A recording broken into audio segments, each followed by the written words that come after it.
रहता हूँ किराए की काया में, रोज सांसों को बेचकर किराया चुकाता हूँ। मेरी औकात है बस मिट्टी जितनी, बात मैं महल मीनारों की कर जाता हूँ। जल जाएगी ये मेरी काया एक दिन, फिर भी इसकी खूबसूरती पर इतराता हूँ। मुझे पता है मैं खुद के सहारे शमशान तक भी ना जा सकूँगा, इसलिए जमाने में दोस्त बनाता हूँ। मैं इस चैनल पर हमेशा ऐसी कहानियाँ लाता हूँ जो कभी आपको हंसाती है, कभी रुलाती है तो कभी बहुत कुछ सिखाती है।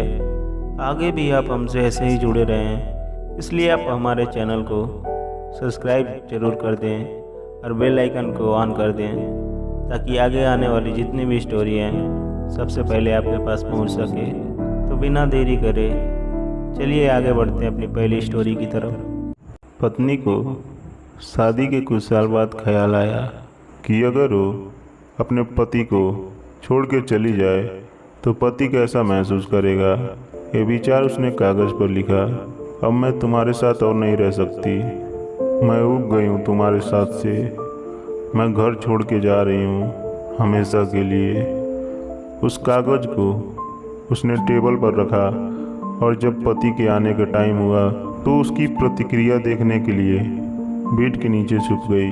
पति आया और उसने टेबल पर रखा कागज़ पढ़ा। कुछ देर की चुप्पी के बाद उसने उस कागज़ पर कुछ लिखा। फिर वो खुशी की सीटी बजाने लगा, गीत गाने लगा, डांस करने लगा और कपड़े बदलने लगा। फिर उसने अपने फ़ोन से किसी को फ़ोन लगाया और कहा, आज मैं मुक्त हो गया। शायद मेरी मूर्ख पत्नी को समझ आ गया कि वो मेरे लायक नहीं थी, इसलिए आज वो घर से हमेशा के लिए चली गई। इसलिए अब मैं आज़ाद हूँ। तुमसे मिलने के लिए मैं आ रहा हूँ, कपड़े बदल कर तुम्हारे पास। तुम तैयार होके मेरे घर के सामने वाले पार्क में अभी आ जाओ। पति बाहर निकल गया आंसू भरी आंखों से। पत्नी बेड के नीचे से निकली और कांपते हाथों से कागज़ पर लिखी लाइन पढ़ी, जिसमें लिखा था, बेड के नीचे से पैर दिख रहे हैं बावली, पार्क के पास वाली दुकान से ब्रेड लेके आ रहा हूँ, तब तक चाय बना लेना। मेरी ज़िंदगी में खुशियाँ तेरे आने से है, आधी तुझे सताने से तो आधी तुझे मनाने से है। दोस्तों, पति पत्नी का रिश्ता पवित्र होता है। अगर उस रिश्ते में संदेह आ जाए तो वह रिश्ता ज़्यादा समय तक नहीं टिक सकता।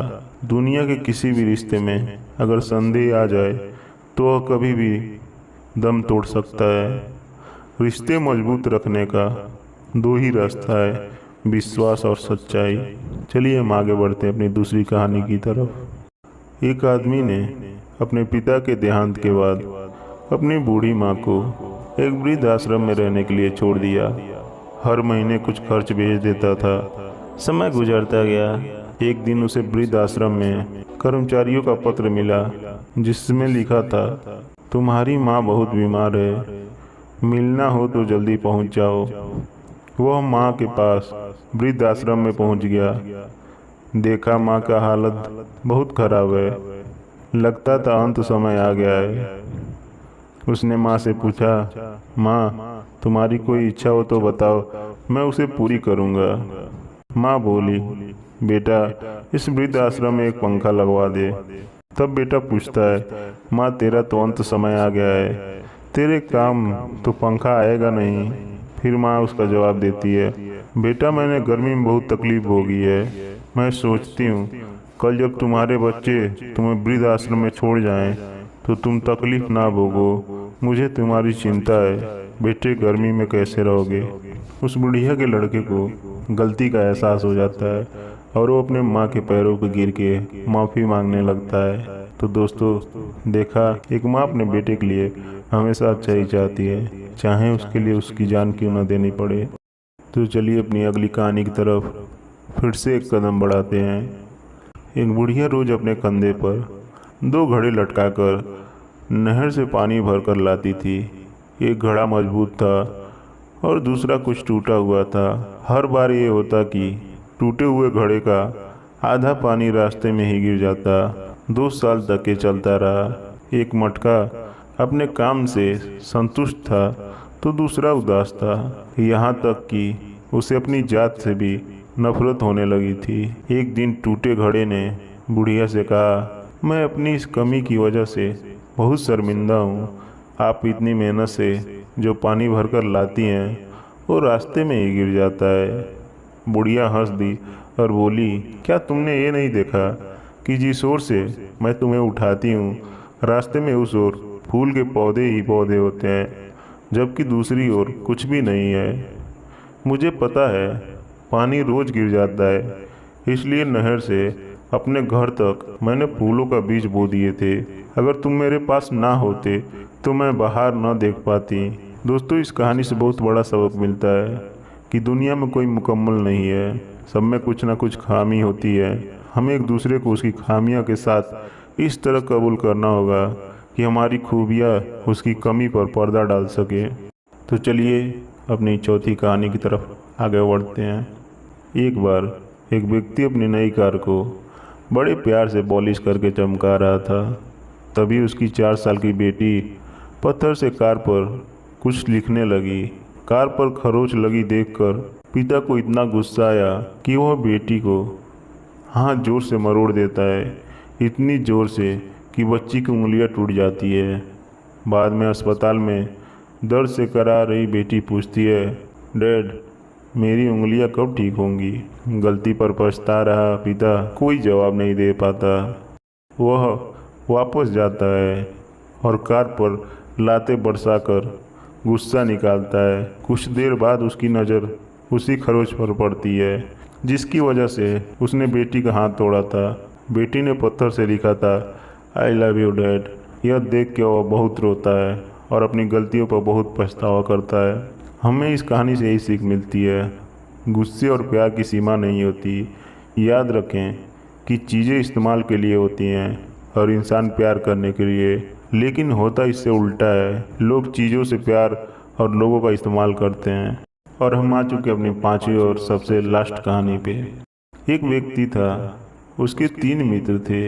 एक ऐसा जिससे वह प्रतिदिन मिलता था, दूसरा ऐसा था जिसे वह प्यार करता था, हाँ लेकिन पर मिलता था 2 सप्ताह में या 1 सप्ताह में एक बार, और तीसरा ऐसा था जिसे वह महीनों के बाद कभी कभी मिलता था।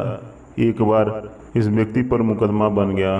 वकील ने कहा, मुकदमा बहुत सख्त है, तो ऐसे गवाह तैयार करो जो कहे कि तुम्हें जानता है और तुम पर लगे आरोप को गलत समझता है।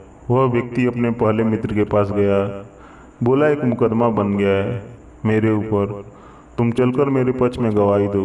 मित्र ने कहा, देखो भाई, तुम्हारी मेरी मित्रता अवश्य है, लेकिन गवाही देने के लिए मैं तुम्हारे साथ एक पग भी नहीं जा सकता। यह व्यक्ति बहुत निराश हुआ, दुखी भी हुआ। तभी उसे दूसरे मित्र का विचार आया।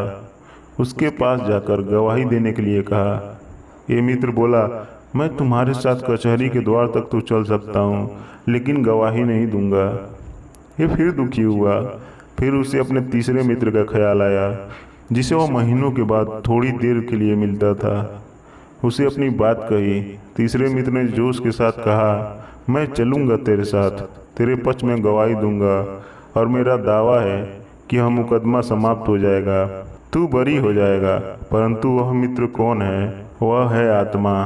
पहला मित्र धन संपत्ति भवन भूमि, जिन्हें मनुष्य अपना समझते हैं और जिनके लिए रात दिन हर समय चिंता करता है। दूसरा मित्र है संबंधी, रिश्तेदार, पत्नी, बच्चे, भाई बहन, जिनके लिए मनुष्य प्रत्येक कष्ट उठाता है। दोस्त वो नहीं होते जो रोने पर आते हैं, दोस्त वो होते हैं जो रोने नहीं देते हैं। उम्मीद है आप इससे बहुत कुछ सीखे होंगे। कमेंट सेक्शन में अगर आप कुछ भी सीखे हो तो हाँ लिख के ज़रूर जाएं। दोस्तों, वीडियो पसंद आई हो तो लाइक करें, कमेंट करें और हमारे